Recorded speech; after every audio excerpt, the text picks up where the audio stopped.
শেষ হলো পশ্চিমবঙ্গের ভোট। তারকারা আসলে কে কি চাইছে আরেকবার চলুন আপনাদের সঙ্গে সেটাই শেয়ার করি। রিঅ্যাকশন কি আজকে ভোট দিয়ে কি বলবো? ভালো লাগছে আমার কি চাইবে কি চাওয়া? আচ্ছা কি চাইবো 4 তারিখে কি হচ্ছে দেখে নাও আর কি চাইছে জিতা তুমি কি চাও? জিতা এটা সবাইকে কি রিকোয়েস্ট করে democratic okay sir thank you প্রচারটা এবার আমার কাছে প্রথমবার এত মানুষের সামনে এতটা ভালোবাসা পাওয়া, এতটা আমি একেবারেই আপ্লুত। এত মানুষ, এতজন, এত একদম ইন্টেরিয়ার্সে অনেক জায়গায় গেছিলাম এবারে ক্যাম্পেইনে। সেখানে প্রত্যেকটা মানুষের এতটা ভালোবাসা, এতটা আশীর্বাদ একদম কাছ থেকে পেয়ে আমি ভীষণই অভিভূত। আমি ভীষণ কৃতজ্ঞ। বলতে ছোটবেলা আমি জনতার ওপর ছেড়ে দিয়েছি। মানুষজন অনেক বিচক্ষণ সিদ্ধান্তই নিয়েছেন। তো দেখা যাক, যা পুরোপুরি কি বলবো, জনতাই জনার্দন। सही ढंग से ये अच्छा लगा। सबसे बड़ी बात है कि मेरा बेटा का इस साल पहला बार है। मैं बहुत खुश हूँ क्योंकि वो आज उसको वो राइट्स मिला वोट देने का, तो मैं बहुत ही खुश हूँ एज ए फादर।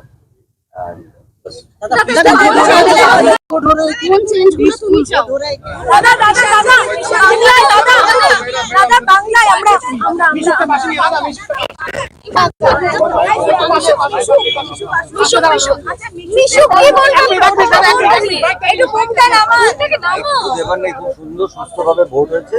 আমি খুব খুশি যে আমার ছেলে ভোট দিল, তার জন্য আমরা খুব খুশি। যে সিংহাম বা সিংহ মা দুর্গার পায়ের তলায় থাকে, আমাদের এখানে মা দুর্গা আছে, তারই রাজ্য। বাংলা বলবে অবভিয়াসলি, সবুজ সিংহের দিদির জয় হবে, বাংলার জয় হবে। ঠিক আছে, বাংলার জয় হবে, দিদির জয় হবে, এ নিয়ে কোনো প্রশ্ন নেই। 200+ হবে, 226 দিদি বলেছে, 226+ই করবে বাংলা। এটা সিংহাম পুষ্পা কিছুই না, দিদিরাজ বাংলা। এটা থেকে শান্তিপূর্ণভাবে ভোট হয়, সেটা আরও বেশি প্রমাণ হবে। কতবার প্রমাণ দিতে হবে সেটাই আমাদের দেখায়। বাংলাকে বদনাম করে, বাংলাকে আরও বেশি ছোট করার জন্য এই ধরনের কাজ করছেন বিজেপি সরকার। বিজেপি এর জবাব বাংলার মানুষ দেবে। সকাল থেকে দেওয়া শুরু হয়ে গেছে। উনি 4 তারিখে যখন ইভিএম মেশিন খুলবে তখন বুঝতে পারবেন যে কোন রাজ চলে। এখানে শান্ত রাজ চলে, এখানে দিদির রাজ চলে, বাংলার মানুষের সংস্কৃতি চলে, বাংলার মহাপুরুষদের গান চলে, কবিতা চলে, লেখা চলে। হ্যাঁ, আমাদের এখানে রবীন্দ্রসঙ্গীত চলে। আমরা এইভাবেই বড় হয়েছি। আমাদের এখানে ওই কী বলবো, ওই গুন্ডাগার্দি কি যেন নাম, এনকাউন্টার স্পেশালিস্ট আমাদের এখানে প্রয়োজন পড়ে না। যদি এনকাউন্টার স্পেশালিস্ট দরকার হয় তাহলে যখন যদি থাকে তাহলে ওরা ইউপিপিআর ব্যবহার করে। আজকের দিনটা স্পেশালি আমি চাইবো যে যেন শান্তিপূর্ণভাবে সবাই ভোটটা দিতে পারেন তাদের নিজেদের মতন করে, because it's a Democratic right and everybody should. চাইবো প্রত্যেক খুব শান্তিপূর্ণভাবে ভোটটা যেন শেষ হয়, খুব শান্তিপূর্ণভাবে যাতে ভোটটা শেষ হয়। কিন্তু একটা ব্যাপার বলতে আমার একটু খারাপ লাগছে, সুপার সিনিয়র সিটিজেন, 80-র ওপর বয়স। তারপরে অলমোস্ট 60 বছর ধরে আমি ভোট দিচ্ছি, 60 ইয়ার্স। কিন্তু এরকম ভোট আমার 60 বছরের মধ্যে কখনো হয়, যেখানে lakhs of people have been deprived of that dues. মানে ভোট দেওয়ার অধিকারটা পেল না, এর থেকে দুঃখের আর কিছু নেই। শুধু এইটুকুন বলবো, আর কিছু না। আমার 60 বছরের যে ভোট দিচ্ছি তার মধ্যে এরকম কখনো this the first time in my life. Okay, thank you so much. তো আমি রাজনীতির মানুষ, সবার আগে আমার এসে ভোটটা দেওয়া উচিত, এবং সকাল সকাল আমি সবার আগে এসেই ভোটটা দিয়ে দিলাম। এবং দেখো, দিদি তো জয়ী হয়ে আসছে, এটা নিয়ে কোনো সংশয় নেই, এটা নিয়ে কোনো চিন্তাভাবনার ব্যাপার নেই, এটা নিয়ে কিছু বলারও নেই। ব্যাস এখন শুধু সময়ের অপেক্ষা আর 4 তারিখের অপেক্ষা, যাতে সব সুষ্ঠুভাবে হয়। সেটা সব থেকে আগে দরকার যে শান্তি বিরাজ করুক এবং সবাই সুস্থ থাকুক এবং সব সুস্থভাবে সব কিছু সম্পন্ন। যে দলই ক্ষমতায় আসুক না কেন, কোন পরিবর্তনগুলো চাইবে? পরিবর্তন এক্সপেক্ট করছি কি না, কি পরিবর্তন? শান্তি চাই। পরিবর্তন হোক বা না হোক, শান্তি চাই। জনগণ ভালো থাকুক, শান্তিতে থাকুক, সুখে থাকুক, সবাই তাদের পরিবার নিয়ে থাকুক। সেটা পরিবর্তন হলেও চাইবো, পরিবর্তন না হলেও চাইবো মানুষের যেন শান্তি থাকে। অশান্তি আর ভালো লাগছে না, অশান্তি যেন কোথাও না। সেটা আগামী 5 বছরের জন্য এইটুকুই কামনা করি। এবং কর্মসংস্থান হোক, স্বাস্থ্য পরিষেবা ভালো হোক, শিক্ষা পরিষেবা ভালো হোক, সেটা পরিবর্তন হোক বা পরিবর্তন না হোক, সব দলের কাছে এইটুকুই আমার কামনা। Thank you very much. খুব শান্তিতে ভোট দিয়েছি আর এটাই চেয়েছিলাম সাধারণ নাগরিক হিসেবে। এবং আমারও ইলেকশন কমিশনকে ধন্যবাদ, অনেক ধন্যবাদ। আমারও চাহিদা বা আমারও ইচ্ছে, এক্সপেকটেশন হচ্ছে পরিবর্তন আসুক না আসুক, আমরা সবাই যে যে কাজে ব্যস্ত, যে যে কাজ নিয়ে থাকি, সেই কাজ শান্তিতে যাতে করতে পারি। কোনো রকম খবরদারি, কোনো রকম ইনফ্লুয়েন্স করার চেষ্টা কোনো মানুষকে যেন কখনো করা না হয়। কারণ অ্যাজ অ্যান ইন্ডিভিজুয়াল আমাদের প্রত্যেকের অধিকার আছে, মানবিক অধিকার আছে, মৌলিক অধিকার আছে পৃথিবীতে নিজের মতামত নিয়ে এবং নিজের মতো করে বেঁচে থাকার। সেই অধিকারটা যেন কেউ আমাদের কাছ থেকে ছিনিয়ে নিতে না পারে। এখন বলে না, যতদিন বাঁচবো ততদিন যেন আমার অধিকার আমার কাছ থেকে কেউ ছিনিয়ে নিতে না পারে, এটাই বলার। সুতরাং পরিবর্তন আসুক বা না আসুক, প্রত্যেকটা মানুষকে তার জায়গায় শান্তিতে কাজ করতে দেওয়া হোক, এটাই আমার একমাত্র চাহিদা পরবর্তী সরকারের কাছ থেকে। Thank you. আমি সব জায়গাতেই লাইনে দাঁড়িয়ে কাজ করি, সব সাধারণ মানুষের মতো। আমি কোনো এক্সট্রা ফেসিলিটিও চাই না, নাথিং টু বি ডান। তো কি বলবেন যে প্রথম দফার নির্বাচন খুব শান্তিপূর্ণ হয়েছিল, দ্বিতীয় দফার নির্বাচন আর হাতটা নামিয়ে দিন দাদা? এবারও ভালোই হবে, আই এম ভেরি গ্যারান্টেড খুব ভালোই হবে। নির্বাচন কর্তৃপক্ষকে আমার তরফ থেকে thank you very much for great success. And এইবারের ইলেকশনটা খুবই ভালো হবে, I am very sure about. पहले फेज में जो चुनाव चल रहा है 90% लगभग शेयर रहा, वोटिंग शेयर बढ़ा है इस बार, तो इस सेकंड फेज में क्या उम्मीद है? क्योंकि आप यहाँ पे लोगों से भी मिले, फ्रेंड से भी मिले, क्या बड़ा जो देख रहा हूँ जो फ्लो चल रहा है, तो मुझे लगता है वैसा ही होगा, 90 के ऊपर जाएगा। और अगर गया तो समझ लीजिए क्या होने वाला बहावा। এটাই বলবো কি, প্রত্যেকটা দল সবাই লড়াই করছে নিজের দলকে জেতানোর জন্য। তাদের কর্মীরা, তাদের সবাইকে শুভেচ্ছা। কারণ আজকে আমার যেহেতু দুটো ফেজ, একটা ফেজ 1 হয়ে গেছে, phase 2 the biggest festival Indian democracy. আমি বলবো কি সবাই যেন এই গণতান্ত্রিক অধিকারটা ইউজ করে এবং একটা ভালো সরকার, একটা ভালো একটা ভবিষ্যৎ যেন আমরা আমাদের ভোটের মাধ্যমে করতে পারি, এটাই অনুরোধ করবো।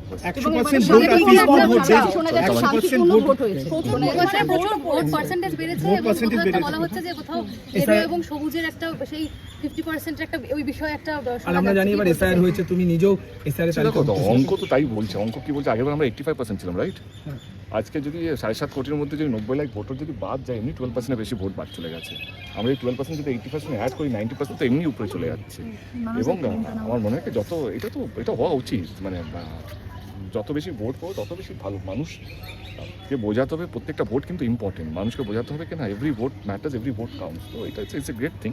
রইল তৃণমূল কংগ্রেস এবং বিজেপি, আমি আমার দল, আমি চাইবো, যেহেতু আমি 1 মাস ধরে দলের হয়ে প্রচার করেছি, আমি চাইবো আমার দল আবার সরকার করুক। এটা আমার মনে হয় এটা তো অন্যায় না। যে কোনো দল তাদের কর্মীরা যেভাবে চায়, আমি আমার দলের জন্য আমি সেটাই চাই কি আমার দল যেন চতুর্থবারের জন্য মমতা ব্যানার্জি শপথ থেকে। এটা তো আমার স্বপ্ন, এটা আমার ইচ্ছে।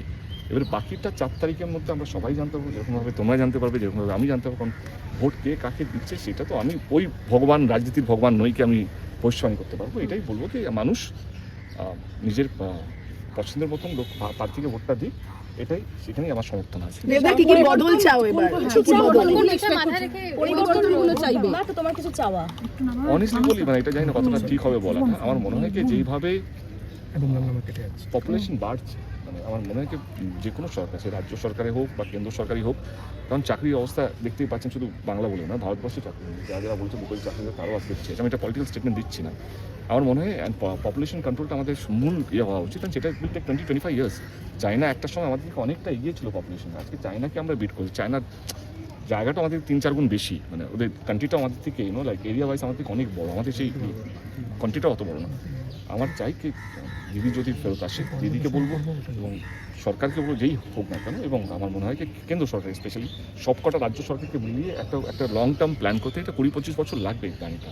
এখন থেকে কীভাবে আমরা পপুলেশন কন্ট্রোলের মধ্যে যাব, কারণ এই পপুলেশন কন্ট্রোল করলেই দেখবে চাকরি, অনেক কিছু সমস্যার সমাধান হবে, তো আমার মনে হয় কি পপুলেশন কন্ট্রোলটা এখন আমাদের মূল বিষয় হওয়া উচিত। Because it will take 10-20 years. মানে এটা আজকে বলে 1 বছরের মধ্যে হবে না। এটা ঘাটাল মাস্টার প্ল্যানের মতো নয় যে 5 বছরের plan. It will take 20-25 years একটা রোড ম্যাপ।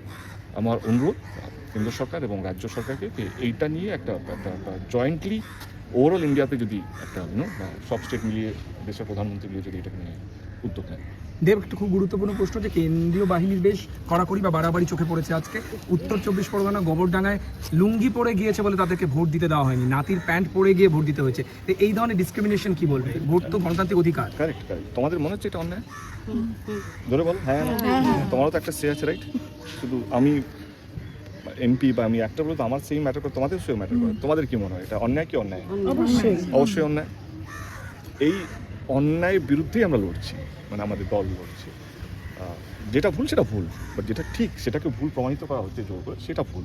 এবং আমি এটাকে প্রতিবাদ করছি। আমার মনে হয় এই যে ধর্ম, যেটা আমি সবসময় বলি, মানে আমার মঞ্চ থেকে আমি বলি যে ধর্মকে মাথায় রেখে যদি আমরা সব কিছু, মানে নির্বাচন কমিশন যদি ধর্মটাকে মাথায় রাখে, সিআরপিএফের মতন মানে এমন একটা প্রতিষ্ঠান, মানে এমন একটা এজেন্সি, তারাও যদি কে কোনটা পড়ছে কাপড় দেখে তাকে ভোট দিতে দেবে না, এটা তো অন্যায়। আর এবং আমাদের দেশের ভাবমূর্তি নষ্ট হচ্ছে আস্তে। আমাদের দেশ একটা সেকুলার দেশ, আমাদের দেশের সমস্ত রকমের ধর্মকে আমরা সম্মান করি, বেশভূষা, আমাদের ধুতিকে সম্মান করি, আমরা সবাইকে সলুঙ্গিকে সম্মান করি, আমরা মাথার তিলককে সম্মান করি, এবং মাথায় টুপি পরাটাও আমরা সম্মান করি। এটা তো আমাদের দেশের কালচার, এটাই তো আমাদের অহংকার।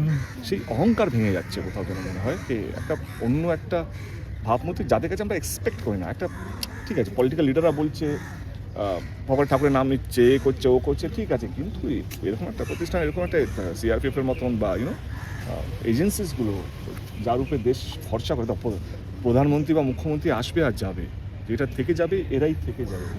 ইসি বলো বা সিআরপিএফ বলো বা ইডি সিবিআই, এরাই তো থাকবে। নেতারা আসবে যাবে, মুখ্যমন্ত্রী আসবে যাবে, প্রধানমন্ত্রী আসবে যাবে, কিন্তু দেশ তো চালায় এরাই, ডেমোক্রেটরাই তো দেশ চালায়। তারা যদি এটাকে অ্যাকসেপ্ট করে নেয়, ডিসক্রিমিনেশন করে নেয়, অ্যাকসেপ্ট করে নেয়, তাহলে আমাদের দেশটা সার্ভাইভ করতে পারবে না। খুব বেশি আমরা খুব তাড়াতাড়ি আমরা সাফোরেট হয়ে যাবো। মানে এটা এইবারে ইলেকশন 2026 ইলেকশন বাংলায় বিশেষ করে দেখা যাচ্ছে। আমার জানি না এটা তোমরা কীভাবে নেবে, আমার অনুরোধ, দেশ কিন্তু নেতারা চালায় না, শুধু দেশ চালায় কিন্তু বিউরোক্রেটসরা, ডেমোক্রেটসরা।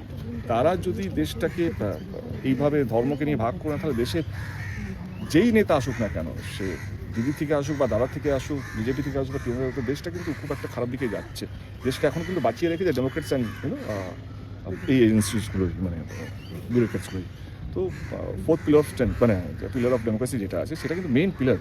তারাও যদি ধর্ম ও মানে পক্ষপাতী হয়ে যায়, যে ধর্ম নিয়ে যদি করে, তাহলে এটা খুবই দুঃখজনক। এটা আজকের জন্য না, 2026 আজকে আমরা কথা 29 এপ্রিল কথা বলছি না, এটা 2030, 40, 2040 এটা না আরও খারাপ হতে যাবে, আরও একটা অন্য দিকে চলে যাবে। এবং আমরা অ্যাজ এ কান্ট্রি, যেটা নিয়ে আমরা গর্ব করতাম, ডেমোক্রেটিক কান্ট্রি, একটা secular country, biggest democracy in the world, সেটা কোথাও যেন এখন কোথাও একটা চিহ্নতে চলে এসেছে, একটা প্রশ্নের মুখে চলে এসেছে। আমাদের এই প্রশ্নগুলো ফেস করতে হচ্ছে, যেটা আমরা কোনোদিন ভাবিনি এই প্রশ্নটা আমাকে ফেস করতে হবে।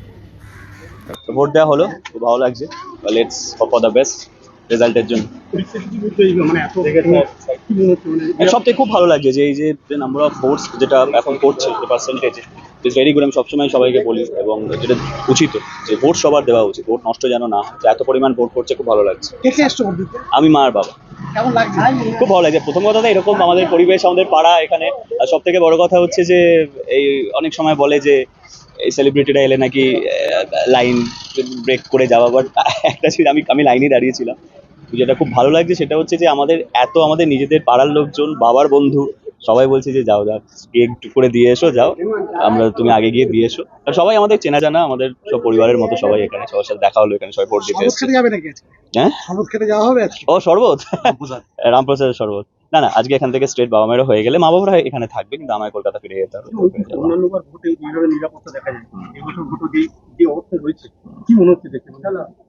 না ভালো, আমার সবসময় নিরাপত্তাভাবে ভোট হওয়াটা খুবই জরুরি, এবং শান্তিপূর্বকভাবে ভোট হোক, এটাই আমরা চাই। যেন কোনো অশান্তি না হয়, এবং খুব ভালো লাগছে এত সেফটি সিকিউরিটির মধ্যে ভোট হচ্ছে, মানুষের মধ্যে একটা আমি শান্তি দেখতে পাচ্ছি। আর এবারে যেটা সব থেকে ভালো লাগছে, এটা আমি আগেও বললাম, যে সবাই কিন্তু বেরিয়ে ভোট দিতে আসছে, ভীষণভাবে ভোট পড়ছে, ভোট দিতে আসছে, এত পার্সেন্টেজ অফ ভোট সব জায়গায় পড়ছে। আমি তো শুনছিলাম নাকি বেশ অনেক শতাংশ, সকাল 11টার মধ্যে 25% ভোট অলরেডি পড়ে গেছে। এক্স্যাক্টলি রাইট, তো উইচ ইজ ভেরি গুড। অনেকদিন পর তো বর্ধমানে ভোট দিলে, আজকে অনেকদিন ভোট দাও? হ্যাঁ, আমার তো কোনো সূত্রে আসা হয়নি, আমার কোনো না কোনোভাবে তো, কিন্তু খুব ভালো লাগছে আজকে বাবা মায়ের সাথে এসে ভোট দিলাম। ভোট দিয়ে সবার যেরকম লাগে, খুব লিবারেটিং, এবং বাংলা জুড়ে যা যা জিনিস বিগত কয়েক মাস ধরে দেখে এসেছি, তার বিরুদ্ধেই জবাব দিয়ে এসেছি।